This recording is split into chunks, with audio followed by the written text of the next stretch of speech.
দর্শক সবাইকে স্বাগত জানাচ্ছি আকিজ ফিড নিবেদিত Deepto Krishi powered by Kazi farms co sponsored by AR Malik seeds. আজকে আমরা দীপ্ত কৃষি টিম অবস্থান করছি ভোলা চর ফ্যাশনের কাশিমগঞ্জ গ্রামে। দর্শক আমার চারপাশে যাদেরকে দেখতে পাচ্ছেন তারা সবাই কিন্তু চুক্তিবদ্ধ খামারি কন্ট্রাক্ট ব্রয়লার ফার্মিং এর অধীনে আছে এবং পাশাপাশি এখানে আরও উপস্থিত আছে কাজী ফার্মসের কন্ট্রাক্ট ব্রয়লার ফার্মিং এর কর্তৃপক্ষরা।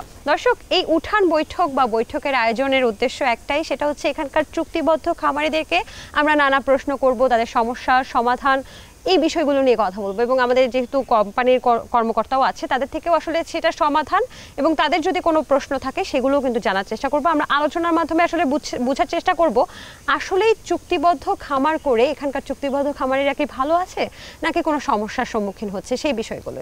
আশা করছি পুরো আয়োজন জুড়ে আপনারা আমাদের সাথে থাকবেন। কেমন আছেন আপনারা সবাই? আলহামদুলিল্লাহ।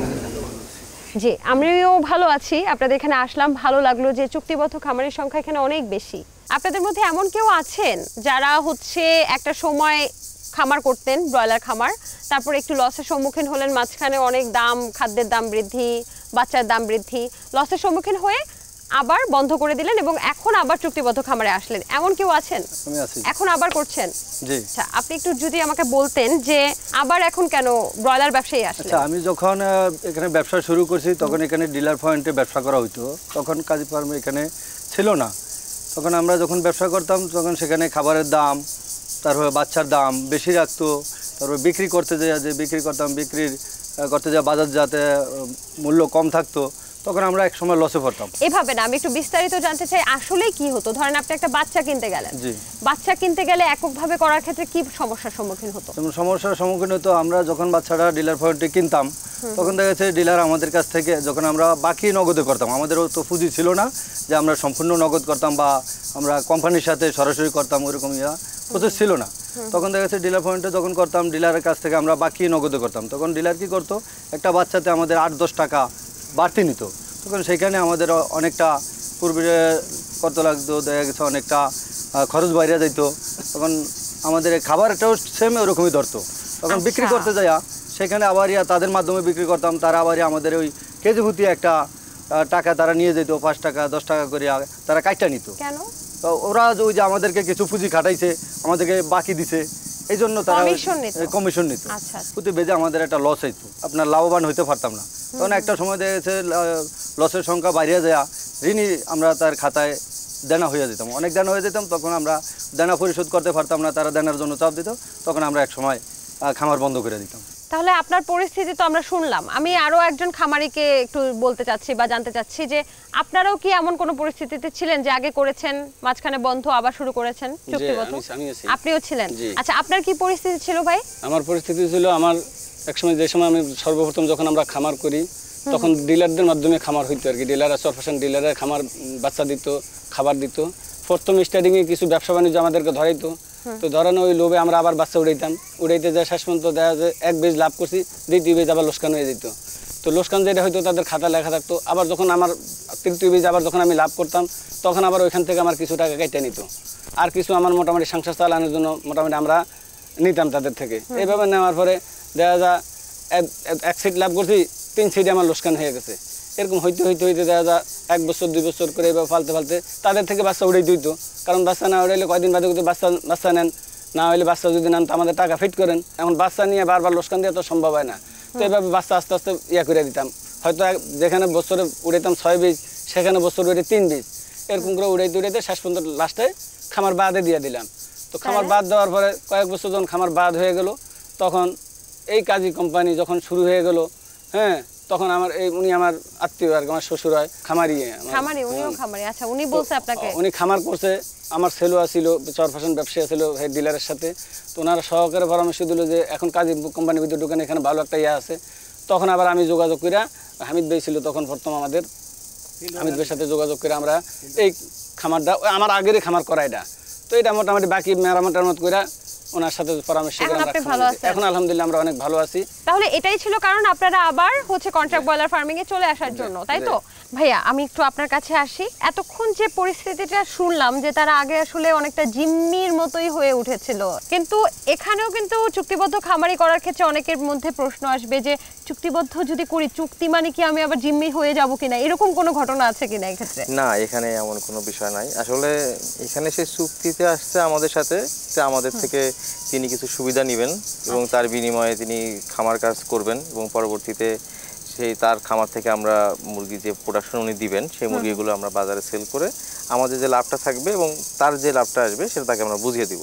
এটাই সাধারণত সময় চুক্তি নিষ্পত্তির সুযোগ আছে। হ্যাঁ হ্যাঁ, অবশ্যই। উনি যদি মনে করেন, কোনো খামারি যদি মনে করেন যে না আমি আজকের পর থেকে আর ব্যবসা আমি কন্টিনিউ করব না আপনাদের সাথে, উনি আমাদের কাছে একটি দরখাস্ত জমা দিলেন যে উনি আমাদের সাথে আর ব্যবসা কন্টিনিউ করতে চান না, আমরা তখনই তাদেরকে তার সকল কাগজপত্র এবং তার সঙ্গে চুক্তিটা ভেঙে যাবে। এক্ষেত্রে কোনো চার্জ দিতে হবে কিনা? না না না না না, কোনো চার্জের কোনো বিষয় নাই। তাহলে তো খামারিরা এখানে একেবারেই জিম্মি না, তাই না? একদম স্বাধীন ব্যবসায়ী বলা যেতে পারে। স্বাধীন ব্যবসায়ী। আচ্ছা ভাই, আপনি একজন কর্মকর্তা এবং আমি যতটুকু জানি যে আপনি কোন পদে আছেন যদি একটু বলতেন। আমি এখানে সহকারী ম্যানেজার হিসেবে আছি, ব্রাঞ্চ ম্যানেজার। তাহলে আপনি সামগ্রিক বিষয়টাই আসলে জানেন। যদি আমাদের খামারিরা অনেকেই জানে, তারপরেও দর্শকদের বোঝার জন্য ছোট করে যদি বলতেন যে আসলে চুক্তিবদ্ধ খামারি বা এই খামার বিষয়টা কি? চুক্তিবদ্ধ খামার বিষয়টা হচ্ছে কি যে তিনি আমাদের সাথে তার একজন খামারি নিজস্ব শেড থাকবে তার জায়গার উপরে এবং তাকে আমরা বিনামূল্যে বাচ্চা, খাবার, মেডিসিন, যতটুকু যে পরিমাণ ভ্যাকসিন মানে মেডিসিন প্রয়োজন, ভ্যাকসিন এবং একজন টেকনিক্যাল সার্ভিস অফিসার সার্বক্ষণিক ওই খামারটি পর্যবেক্ষণ করবেন এবং পরবর্তীতে আমরা যখন মুরগিটি বিক্রিযোগ্য হয়ে যাবে আমরা সেটা বিক্রি করে দিব। এটা হলো আমাদের দিক থেকে তাদের এই ফ্যাসিলিটিগুলো আমরা তাদেরকে প্রোভাইড করে থাকি এবং তার দিক থেকে তার একটি শেড থাকবে, তার নিজস্ব জায়গার উপর তার শেড থাকবে, সে শেড থাকলেই সে আমাদের সাথে চুক্তিতে আসতে পারবে।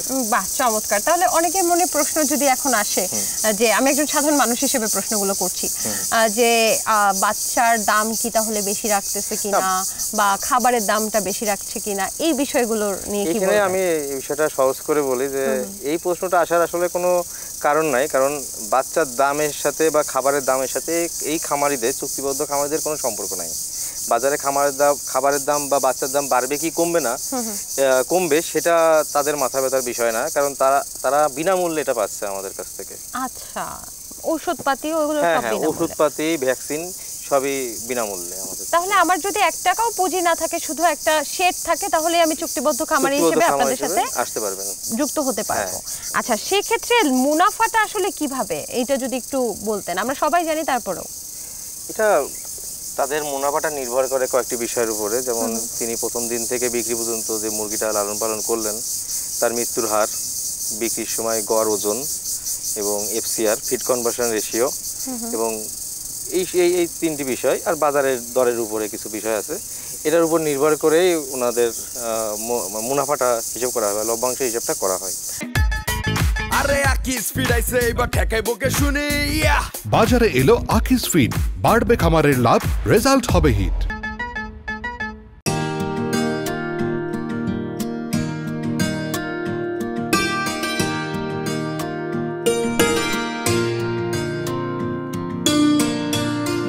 আমি তো আপনার কাছ থেকে জানলাম, আমি আবারও আসবো আপনার কাছে, তারপরে একটু জানতে চাই আপনাদের কাছ থেকে, এই যে বর্তমানে ভাইয়া যেটা বললেন যে চুক্তিবদ্ধ খামারিদের নাকি বাজারের দাম নিয়ে কোনো মাথা ব্যথাই করতে হয় না, আমি একটু জানতে চাই কে কথা বলবেন যে আসলেই কি বাজার, আপনি কথা বলবেন, আপনি আমাকে একটু বলেন তো আসলেই কি মুরগির বাচ্চার দাম, খাদ্যের দাম এগুলো কোনো মেটার করে এখানে? জি না, কিভাবে এটা একটু আমাকে? আমাদের এই জিনিসটা হলো, আমরা তো চুক্তিবদ্ধ বলতে কন্ট্রাক্ট ফার্মে, আমাদের ওগুলি কোনো মাথা ব্যথা নেই।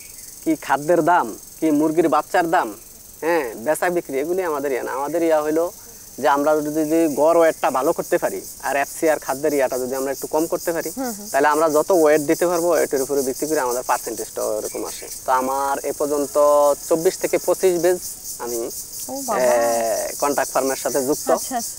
ইনশাল্লাহ আমার এ পর্যন্ত কোনো ভেজে আমার কোনো লস আমার হয় নাই, আমি কোনো টাকাও আমার এরকম ইয়ে আসে না যে মুরগি মারা গেছে বা কোনো রোগাক্রান্ত ইয়া কিছু মুরগি মারা গেছে, হ্যাঁ ওটাও আমার এরকম কষ্ট দিতে হয় নাই।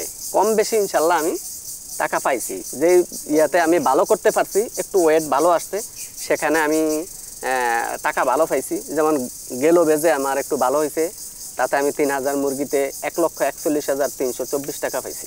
এর আগের বেজে পাইছি 1,20,000 টাকা। আচ্ছা, আলহামদুলিল্লাহ আমরা এই কন্ট্রাক্ট ফার্মে অনেক ভালো আছি, অনেক ভালো আছি। আপনি কি কন্ট্রাক্ট ফার্মিং এর মাধ্যমে প্রথম শুরু করেছেন? জি জি, আমি প্রথম। আমার এই যে ফিল্ড অফিসার হামিদ ভাই অনেক পরিশ্রমী, ওনার মাধ্যমে সর্বপ্রথম চরপেশন থানায় স্টার্ট করি। আচ্ছা, সর্বোচ্চ কত টাকা আয় করা যেতে পারে 1000 মুরগি থেকে এখানে, যদি একেবারে মানে সুপার লেভেলের পারফরম্যান্স হয়, যে খুব ভালো মুরগি? ধরেন আমি যদি 1,41,000 টাকা আমি পেয়ে থাকি 3000-এ, তাহলে 3-এর 1 কত হয়? 45।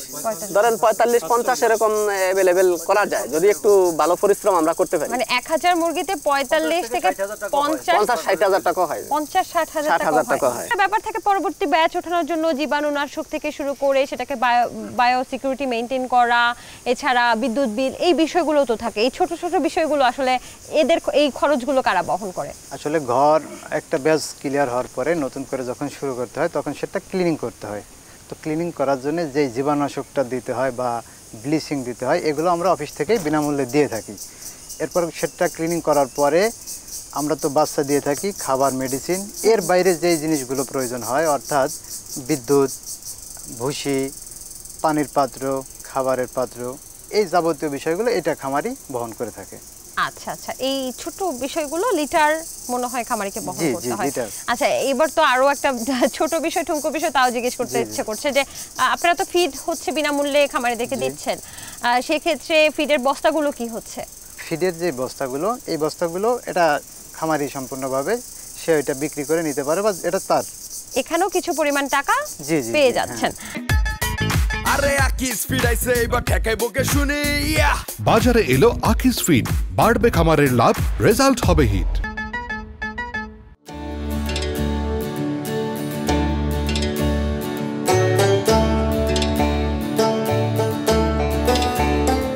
মুরগির বাচ্চা, ফিড, তারপর জৈব নিরাপত্তার যত সরঞ্জামাদি, শুধু তাই না, ওষুধপত্র হচ্ছে কোম্পানি বহন করছে। কিন্তু এই যে এই মুরগিটাকে বিক্রি করার ক্ষেত্রে আসলে কারা দায়বদ্ধ, কারা বিক্রি করছে? আপনারাই কি বাজারে নিয়ে যাচ্ছেন? জি না, আমরা বাজারে নিই না। তাহলে কারা? এটা হচ্ছে কোম্পানি বিক্রি করে, কোম্পানির প্রতিনিধি আসে আমাদের খামারের কাছে আসে।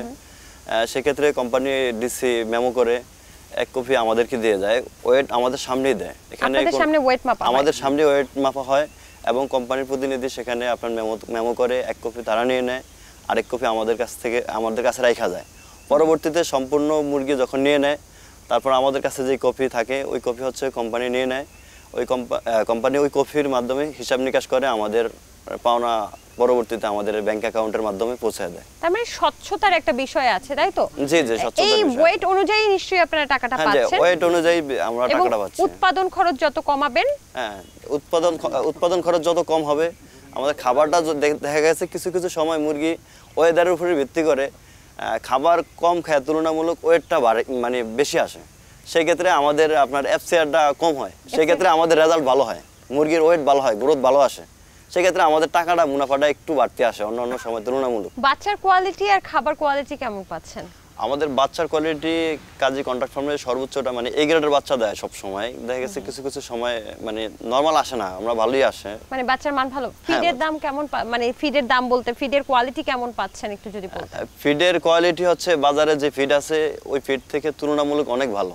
আমরা তো জানি স্টার্টার, গ্রোয়ার, তারপর হচ্ছে আমরা সাধারণত 3 ধরনের ফিড দিয়ে থাকি। প্রথম দেয় স্টার্টার, তারপর দেয় গ্রোয়ার, তারপর হচ্ছে শেষ দেয় আপনার ফিনিশার।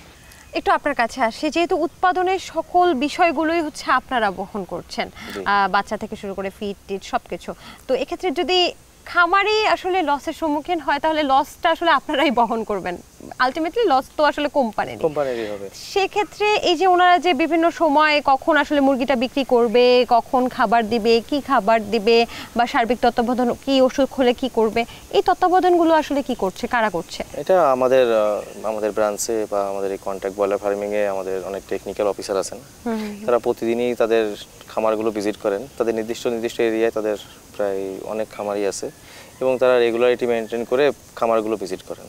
প্রথমে বোর্ডিং খামার থেকে শেষ লিফটিং খামার পর্যন্ত তাদের বয়স হিসেবে তারা ভিজিট করেন এবং কোন খামারে কখন কি ফিড লাগবে, কখন কিভাবে খাবার দিবে, কোন মেডিসিনটা চালাবে, পর্দার ব্যবস্থাপনা কেমন করবে, লিটার কোয়ালিটি কেমন আছে, তারপরে খাবারের পাত্রের হাইট, পানির পাত্রের হাইট কেমন আছে, বোরিং কিভাবে করবে, বোরিং সেট আপ করানো থেকে শুরু করে সব কিছুই তারা দেখাশোনা করেন।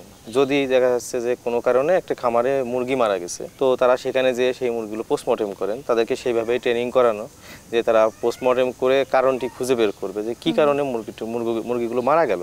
তারপরে তারা সেইভাবে ট্রিটমেন্ট দিবে। আমার সাথে যোগাযোগ করে যে এই বিষয় হয়েছে। তারা দেখা যাচ্ছে আমি ফিল্ডে না থাকলেও আমি দেখা যাচ্ছে অন্য কোথাও আছি, তারা হোয়াটসঅ্যাপের মাধ্যমে যোগাযোগ করে আমাকে ইনফর্ম করে এবং কি ট্রিটমেন্ট করবে তারা আমাকে জানায় এবং তারাও অনেক সময় ট্রিটমেন্ট দিয়ে থাকে। এইভাবেই এটা নজর রাখা হচ্ছে এবং কখন মুরগিটা বিক্রি করতে হবে তারাও সেটা ঠিকভাবে বলে দেয় খামারিকে যে আপনার মুরগির এখন বিক্রিযোগ্য হয়ে গেছে, আমরা সামনে বিক্রি করতে চাচ্ছি। এই যে চিকিৎসা সেবাটা পাচ্ছে মুরগির ক্ষেত্রে, সেক্ষেত্রে এগুলো কি আসলে বিনামূল্যেই তারা পাচ্ছে? হ্যাঁ, বিনামূল্যে।